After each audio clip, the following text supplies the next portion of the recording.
And Democrats' actions tell us who they are. That's our analysis in tonight's preamble.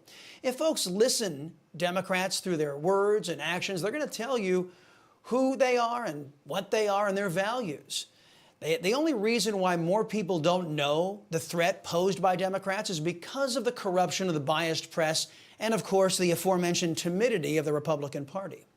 But I pay attention to these Democrats and their Marxist policies and sensibilities, so I know them like every square inch of my body. Through their Soros-funded DAs, the Democrats have positioned themselves as the party for the criminals. Conversely, they have positioned themselves against we law-abiding Americans. The latest indictment on Democrats' actions comes courtesy of a Manhattan district attorney by the name of Alvin Bragg.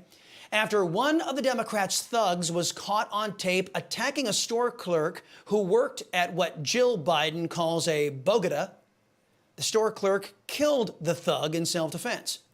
The socialists who dominate New York threw Jose Alba, the Hispanic store clerk, in jail at Rikers Island with a noose around his neck and an impossible bail of $250,000. Law-abiding Americans, after seeing the tape and learning the facts of this case, were horrified that the victim, Jose Alba, was jailed by Democrats. The Democrat message is clear. Don't you dare defend yourself against our criminals. You want another example? Take the case of the border agents who were falsely accused of whipping illegal aliens at the border by leftists of all kinds, including Joe Biden. They were found to be innocent of the charges leveled against them. But Joe Biden's regime pushed to punish these agents anyway. Why? Because they dared to enforce the law instead of an apology. Biden's regime will discipline these agents because they did their jobs, and that got in the way of Democrats' politics. Democrats are pro-criminal and anti-rule of law, judging by their actions. Let's turn to Democrat values in the government-run schools. Here's a dad. He's trying to read materials located in books inside of GovEd schools. He wanted to show the leftists who sit on this school board that they are pushing filth onto our children. Then this happened. I'm going to read things. If there's children watching, cover their ears. He began to. I'm going to stop you right there, sir. I'm going to stop you right there. Turn the microphone off. Turn off his microphone, please. I've told you I'm stopping you. The reason I'm stopping you is because these meetings are, if you'll hush your mouth for a minute and listen instead of just talking, you may learn something. It's safe enough for our schools and our children. We should be able to listen to it. Well, the problem is, sir, is these meetings are broadcast. There are people at home that are watching it on YouTube. There are people that are watching it on community television. Are you going to listen or are you going to run your mouth? And you'll get it back. But you'll get it back to talk about something besides reading pornography into a public television set. Oh, did you catch that? The school board perfectly comfortable having pornography being shoved down your children's throat inside the libraries in GovEd.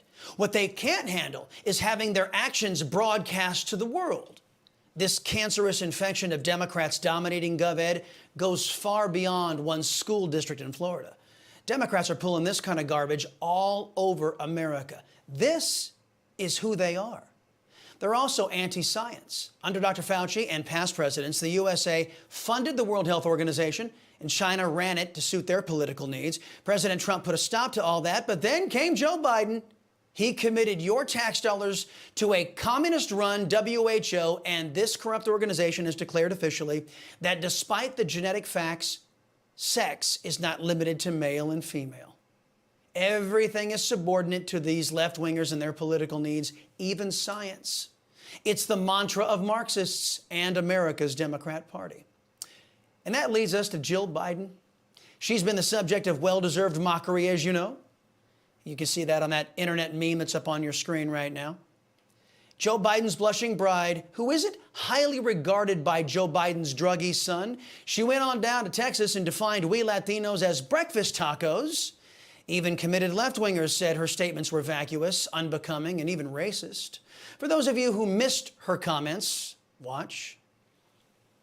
Raul helped build this organization with the understanding that the diversity of this community as distinct as the Bogotas of the Bronx, as beautiful as the blossoms of Miami, and as unique as the breakfast tacos here in San Antonio,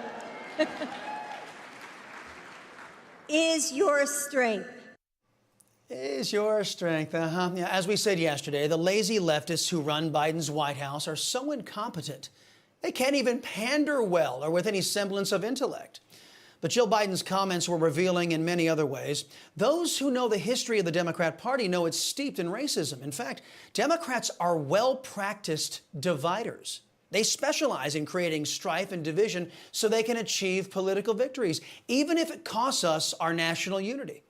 When I took Jill Biden there to task for her vapid comments, likely written by somebody else, an alleged loudmouth leftist Latino reached out to me through email.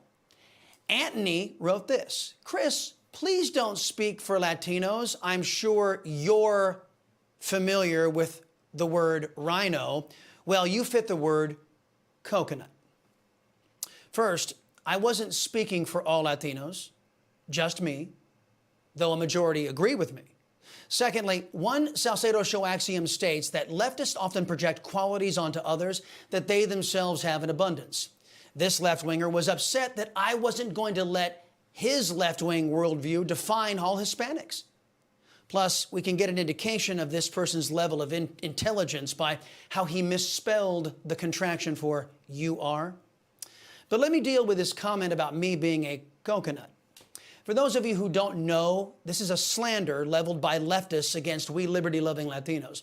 There's an equivalent that Democrats bash conservative blacks with: Oreo. They mean brown or black on the outside, but white on the inside. Left-wing crazy people often think this is so clever and an indictment on we minorities who escaped the Democrats' plantation. But really, it's an indictment on them and their anti-American beliefs. Conservative minorities know that the founding principles of our nation, like love of country, the devotion to the rule of law, and the civilized society, are not white. Those timeless gifts from God are the birthright of every race, color, and creed on this planet. And when Democrats or their leftist cousins aren't in charge, those rights are protected by legitimate governments. In short, a belief in freedom, liberty, and prosperity isn't white. It's American. And wastes of skin who throw around the terms like Oreo and coconut are un-American. Do you all remember when Joe Biden called us his enemies? I'll never forget it, and neither should you.